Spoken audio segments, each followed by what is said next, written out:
बिस्मिल्लाहिर्रहमानिर्रहीम। Dear students, chemistry class 10th chapter 11 में आज हम डिस्कस करेंगे फॉर्मेशन ऑफ अल्काइल रेडिकल्स। ये अल्काइल रेडिकल्स किस तरीके से बनते हैं। इससे पहले हम ये समझ चुके हैं कि अल्केन्स क्या हैं। तो जो भी हमारे पास अल्केन्स हैं, अल्केन्स ऐसे हाइड्रोकार्बन हैं जिसमें कार्बन कार्बन सिंगल बॉन्ड हो। तो जो सबसे सिंपलेस्ट अल्केन है वो है हमारे पास मीथेन, CH4, और ये इसका स्ट्रक्चर आ जाता है, एक कार्बन के साथ 4 हाइड्रोजन के एटम अटैच होते हैं, तो ये क्या बन जाता है, मीथेन, CH4। अब इस मीथेन में से अगर हम एक हाइड्रोजन जो है उसको रिमूव कर दें, क्योंकि यहाँ से हमने ये कर दिया रिमूव, तो ये अल्केन से अल्काइल बन गया।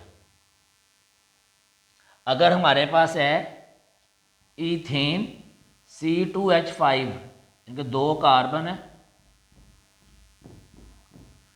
और ये इसके साथ हाइड्रोजन, ये इथेन है, हमने इसमें से एक हाइड्रोजन रिमूव कर दिया तो ये बन जाएगा अल्काइल। किसी भी अल्केन से एक हाइड्रोजन को रिमूव करने से अल्काइल बन जाता है। हम ये भी कह सकते हैं कि अल्काइल जो हैं ये अल्केन के डेरिवेटिव्स हैं, क्योंकि अल्केन से डिराइव होते हैं। पहले हमारे पास एक अल्केन होता है, उस अल्केन में से हाइड्रोजन का एक एटम रिमूव कर दें तो वो कंपाउंड अल्केन से अल्काइल बन जाता है। और अल्काइल को रिप्रेजेंट किया जाता है R के साथ, कैपिटल R के साथ। अब हमें ये मालूम है कि कार्बन का हर एटम 4 बॉन्ड बनाता है। अब यहाँ पे हमने क्या किया, एक हाइड्रोजन कम कर दिया है, तो इस कार्बन के 1 2 3 बॉन्ड हैं। इस कार्बन को देखें, पहले 4 थे यहाँ पर हाइड्रोजन, अब कितने हैं, 1 2 3, तो एक एटम यहाँ पर कम हो गया, एक बॉन्ड इसका कम हो गया। तो इसकी जगह पर हम यहाँ पर कोई और एटम या ग्रुप ऑफ एटम अटैच कर सकते हैं, फिर स्ट्रक्चर कंप्लीट होगा। अल्काइल तो बन जाता है एक हाइड्रोजन को रिमूव करने से, लेकिन कार्बन की वैलेंसी डिस्टर्ब हो जाती है, इसलिए अल्काइल कभी अकेला नहीं होता। अल्काइल के साथ जो है ये हम एक बॉन्ड शो करते हैं कि यहाँ पर कोई चीज़ हम अटैच कर सकते हैं। वो चीज़ एक एटम भी हो सकती है, वो चीज़ ग्रुप ऑफ एटम भी हो सकती है। जो चीज़ हम साथ अटैच करेंगे वही कैरेक्टरिस्टिक्स हैं वो फिर उस कंपाउंड के अंदर आ जाएंगे। तो इन सब का नाम रखने का तरीका यह है कि अल्केन के एंड पे एन आता है, अल्केन, तो ये अल्केन से जब एक हाइड्रोजन कम की तो ये बन गया अल्काइल, यानी कि मीथेन से मीथाइल बन गया, ईथेन से इथाइल बन गया, प्रोपेन से प्रोपाइल बन गया, ब्यूटेन से ब्यूटाइल बन गया। यानी कि सीरीज का जो नाम है उसके एंड पे एन आ रहा है, और जो अल्काइल सीरीज है एक हाइड्रोजन को रिमूव करने से जो बनती है उसके एंड पे आयल आ जाएगा, बाकी सब नाम वही है। तो ये जो मीथेन है ये होता है CH4, तो मिथाइल में एक हाइड्रोजन कम हो गई तो ये हो गया मीथाइल CH3, और साथ एक बॉन्ड, तो यहाँ पर कार्बन का 4th बॉन्ड, चौथा बॉन्ड जो बनाया जाएगा। इथेन C2H6 होता है, एक हाइड्रोजन कम कर देंगे, C2H5 और एक बॉन्ड, C3H8 प्रोपेन, एक हाइड्रोजन कम किया, C3H7 और एक बॉन्ड, C4H10, यहाँ पर एक हाइड्रोजन कम कर दिया, H9 और एक बॉन्ड। तो इस तरीके से अल्केन से अल्काइल जो है वो बन जाते हैं। अब हम देखते हैं जो प्रोपेन है और ब्यूटेन है, इनके रेडिकल्स जो है वो किस तरीके से बनाए जाते हैं। अब ये हमारे पास प्रोपेन का स्ट्रक्चर है एन प्रोपेन, यानी 3 प्रोपेन वो होता है C3H8, इसमें 3 कार्बन के एटम है 1 2 3, और ये इनके साथ हाइड्रोजन का एटम अटैच है।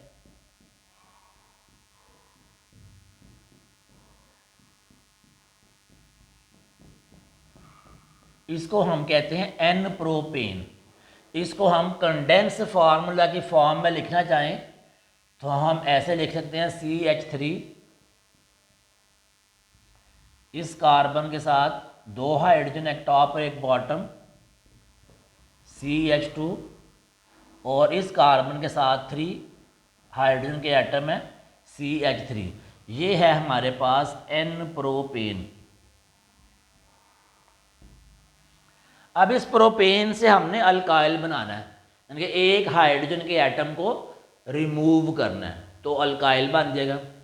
अब ये जो हाइड्रोजन है ये रिमूव किस जगह से हो रही है? कॉर्नर से हो रही है, यहाँ से हो रही है या यहाँ से हो रही है, टर्मिनल किनारे से हो रही है या सेंटर पे हो रही है।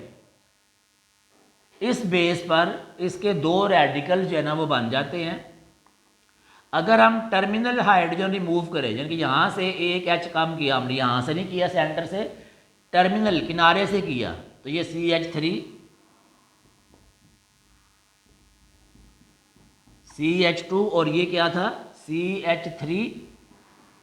अब यहाँ पे CH2 आ गया और एक बॉन्ड, एक हाइड्रोजन कम करके उसकी जगह पर एक बॉन्ड यहाँ पर की और बाद में आके अटैच होगा ताकि कार्बन के 4 बॉन्ड कंप्लीट हो जाए। तो ये एन प्रोपेन से कि जब टर्मिनल हाइड्रोजन से एक हाइड्रोजन का एटम रिमूव करेंगे तो ये बन जाएगा एन प्रोपाइल। इसका नाम क्या है? N propyl. इसी तरीके से अगर जो सेंटर वाला हाइड्रोजन है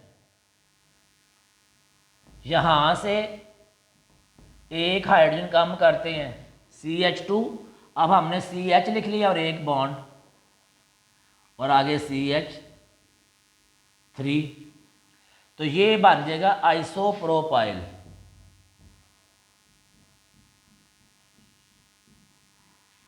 तो ये 2 रेडिकल बन जाते हैं एक हाइड्रोजन को रिमूव करने से प्रोपेन के। डिपेंड कर रहा है किस जगह से, लोकेशन क्या है, किस लोकेशन वाले हाइड्रोजन को रिमूव किया। अगर टर्मिनल से करें, यहाँ से करें या यहाँ से करें तो एन प्रोपाइल, सेंटर से रिमूव करें हाइड्रोजन तो आइसोप्रोपाइल बन जाता है।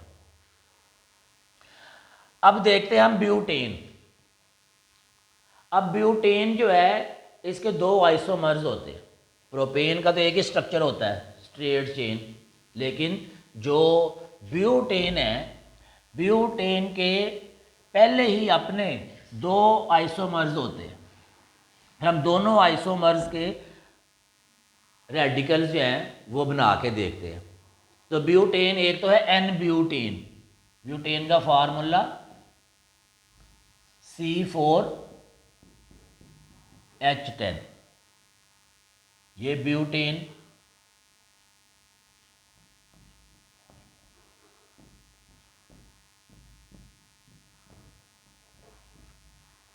ये हाइड्रोजन का एटम है जहां पर सिंगल बॉन्ड है।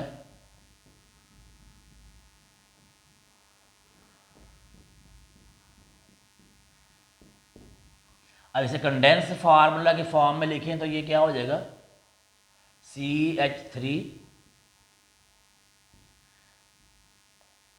CH2 CH2 और लास्ट पे CH3। ये है हमारे पास इसका नाम एन ब्यूटेन। अब इस एन ब्यूटेन के टर्मिनल से एक हाइड्रोजन हम रिमूव करते हैं, यहाँ से कर लें या यहाँ से कर लें, मैं यहाँ से कर रहा हूँ राइट साइड से। तो यहाँ CH3 की जगह पर एंड पे क्या लिखना हमने, CH2। बाकी फार्मूला जो है ये वही आ जाएगा, CH3 CH2 CH2 और एंड पे CH3 की जगह पर 2 आ जाएगा और एक जो है वो साथ क्या आ जाएगा, बॉन्ड। तो इसका नाम जो है वो हो जाएगा N ब्यूटेन से N ब्यूटाइल, N ब्यूटाइल। अब देखते हैं अगर सेंटर से हाइड्रोजन जो है वो रिमूव किया जाए। अब सेंटर में ये भी हो सकता है, ये भी हम ये भी कह सकते हैं कार्बन नंबर 2, इधर से काउंट करें ये नंबर 2, इधर से काउंटिंग करें ये नंबर 2। तो नंबर 2 कार्बन से अगर हम हाइड्रोजन रिमूव करें तो CH3 CH2, ये CH2 को CH कर दें और एक बॉन्ड और आगे CH3। जब सेंटर से हाइड्रोजन रिमूव करेंगे तो वो बन जाएगा secondary butyl, N butyl corner से और सेकेंडरी ब्यूटाइल जो है वो सेंटर से। अब ये था ब्यूटेन का पहला आइसोमर जो N ब्यूटेन है। अब ब्यूटेन जो है वो आइसोब्यूटेन भी होता है। आइसोब्यूटेन का स्ट्रक्चर पहले बनाते हैं हम।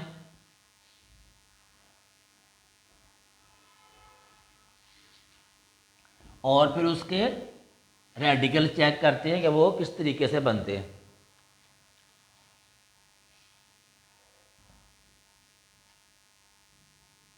ये 4 कार्बन एटम ब्यूटेन के,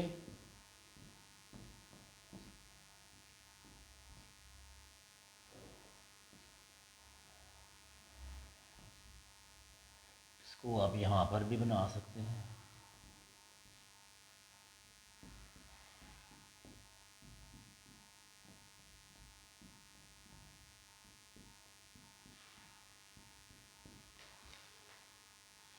अब इसको देखते हैं,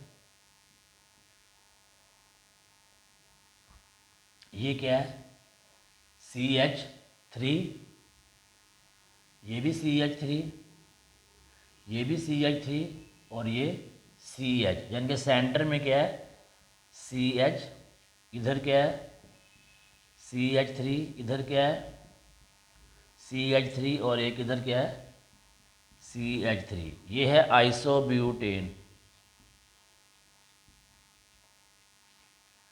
अब इसके भी 2 रेडिकल बनते हैं। अगर तो कॉर्नर से टर्मिनल से करते हैं हम, एक H रिमूव तो H3 से H2 कर देते हैं।